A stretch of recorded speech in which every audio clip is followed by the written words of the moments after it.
जी कल इन्होंने बताया था ताकुली लाऊंगी मैं, और आज ये ले आई अपनी ताकुली। हाँ, ले आई ताकुली। हाँ, ये ताकुली। चलाओ चलाओ इसको। तो ये देखो जी, ये टाइम बिल्कुल वेस्ट नहीं करते हमारे बुजुर्ग। इधर इनकी गायें चल रही हैं नीचे, और इधर ये अपनी जो है ताकुली ले आई। और ऐसे ये प्योर भेड़ की बाल की जो ऊन है, और इसको ये धागा कताई करके इसका बनेगा धागा, और फिर ये धागा जाएगा किसी खड्डी वाले के पास, जहाँ वो इसका बना देंगे गरम कपड़ा, और फिर इसके बनते हैं गरम कपड़े। तो ये पहाड़ का जीवन है, और बड़े कर्मठ लोग हैं, एक मिनट भी अपना समय वेस्टेज नहीं करते। कल मिला था मैं इनसे, तो कल इन्होंने कहा था मैं ताकुली लाऊंगी, और आज देखो ये अपनी ताकुली ले आई। तो ये सफ़ेद रंग की भी होती है जी? काले रंग की, काले रंग की, सफेद रंग की। अच्छा, तो सबसे महंगी कौन से रंग की होती है, काली या सफ़ेद? काले रंग की और लाल वाली। अच्छा, हाँ, ये सबसे महंगी होती है। हाँ। अच्छा, जीवन में कर्मठता क्या होती है क्या? और समय का किस तरह से सदुपयोग करना है, ये हमारे बुजुर्गों से बेहतर आज की पीढ़ी को कोई नहीं सिखा सकता। खाली समय में भी अपना जो है ये कोई ना कोई उत्पादक कार्य देखो कर रहे हैं। ऐसा नहीं है कि भाई बैठे हैं, और काफ़ी कुछ इन बुज़ुर्गों से हमको सीख लेने की ज़रूरत है। और कहीं ना कहीं हमारे से ज़्यादा एडवांस और शिक्षित हैं। शिक्षा खाली यही नहीं कि हमने कक्षाएं पास कर ली, अंग्रेजी बोलना सीख लिया। शिक्षा ये है कि जीवन को इस तरीके से एक संतुलित, संतुष्ट, और जो हमको मिल गया उसी में कैसे खुश रहा जाए, और परिवार के लिए समर्पण, ये शायद इनसे बेहतर हमको कोई नहीं सिखा सकता।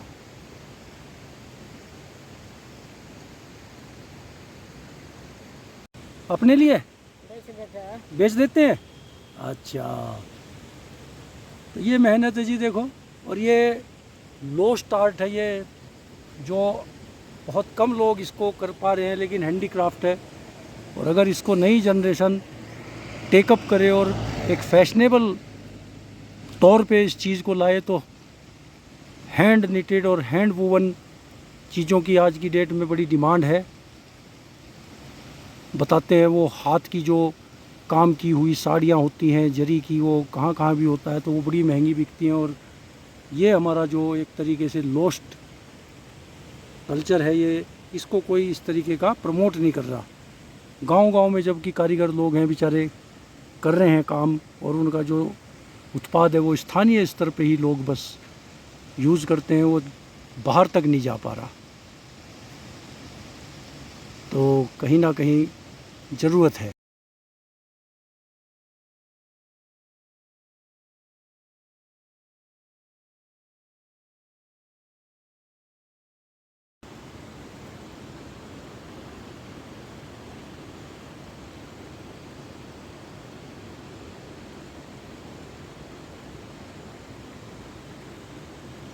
तो भेड़ की जो बाल है उसकी ये ऊन है, और उस ऊन से ये इस तकली पे धागा बना रही हैं, और फिर ये धागा जाएगा एक हाथ की खड्डी पे बुनाई के लिए, और इसका बनेगा गरम कपड़ा।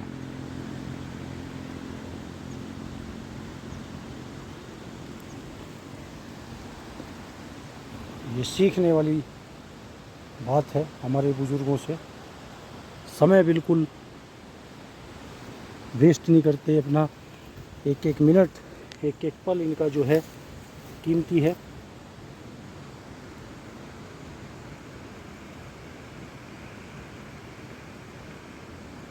क्यों? अभी तो बहुत दिन पड़ा। हाँ, अभी तो कितना बजे, 2 भी नहीं बजे। कल बैठेंगे जो मेरे साथ जो अच्छा, वो कहाँ गई आज आपके साथ की? आज घड़ी में है। क्यों नहीं आई? आज संडे है ना, बच्चा को डंगर के साथ। संडे है आज? हाँ, किसने बताया संडे आपको? और क्या है? संडे जो है। आपको जी बताई मैंने।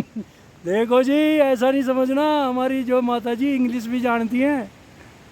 संडे के बाद कौन सा आता है फिर? मंडे में? संडे के बाद आता है सोमवार, अच्छा तब आता मंगल, अच्छा, तब आता बुध, नहीं संडे के बाद तो मंडे आता है। मंडे आता है। हाँ।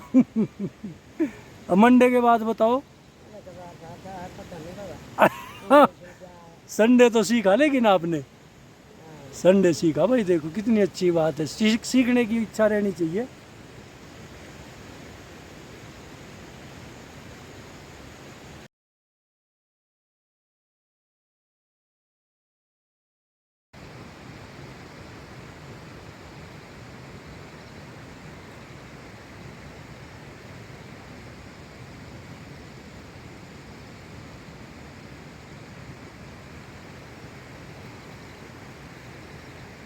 देखो जी, प्योर भेड़ की बाल की ऊन है ये, इसमें किसी तरीके की मिलावट नहीं है।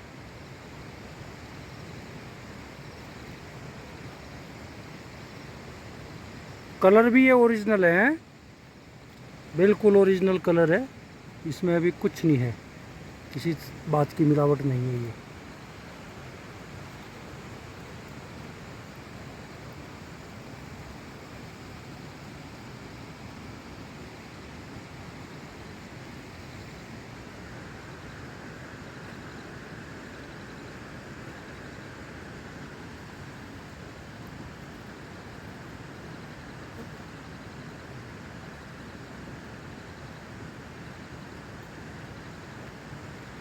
तो ये जब आप सुबह आई थी ये पूरा खाली था? अच्छा।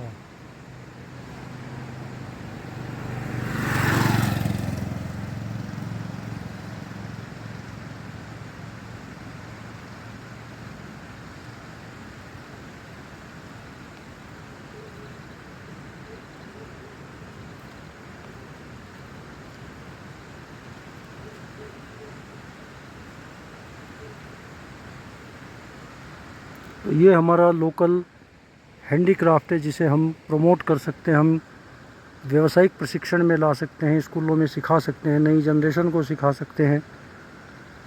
तो ये तभी संभव हो पाएगा जब इस कार्यों के प्रति नई पीढ़ी के मन में एक सम्मान की भावना हो और कहीं ना कहीं इन हस्तकलाओं को बचाने का एक मन में प्रयास हो।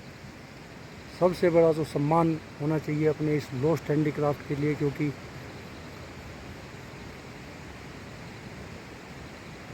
देखो बराबर इनका ध्यान अपने काम के साथ साथ अपनी गाय पे भी है।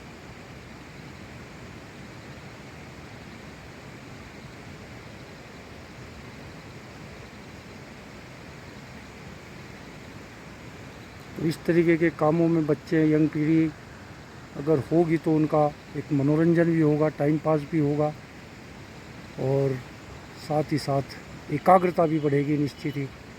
कंसंट्रेशन कहीं ना कहीं इम्प्रूव होती है और हैंड आई और ये पूरा एक कॉम्बिनेशन उनका इम्प्रूव होगा, कहीं ना कहीं ये कोऑर्डिनेशन बना है।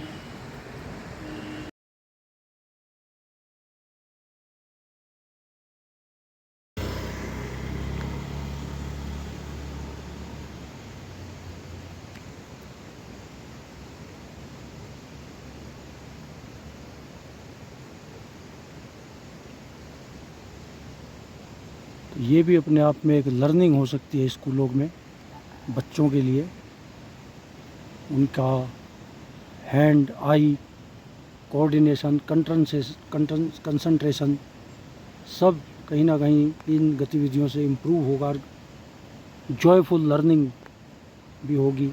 एक पीरियड इस तरीके की चीज़ों का बिल्कुल रखा जाना चाहिए जहाँ बच्चे अपनी परंपराओं से जुड़ेंगे, सीखेंगे और इनके प्रति एक सम्मान की भावना अगर उनके मन में होगी तो कहीं ना कहीं ये आर्ट हमारी जीवित रह सकती है, ज़रूर बची रहेगी, वरना तो खो जाएगी। सौभाग्य की बात है कि हमारे बीच में ऐसे लोग हैं जो इस ज्ञान को अगली पीढ़ी तक ट्रांसफ़र कर सकते हैं, लेकिन अगर हमने देर कर दी तो फिर शायद ये चीज़ें हम इन वीडियो में और इन सब में ही देखा करेंगे, क्योंकि शायद यही वो आखिरी पीढ़ी है जो इस कार्य को कर रही है। बचपन से इन्होंने देखा है, इनके जीवन शैली का ये एक हिस्सा रहा है। इनके लिए ये बिल्कुल एक प्राकृतिक चीज़ है ये सब काम करना।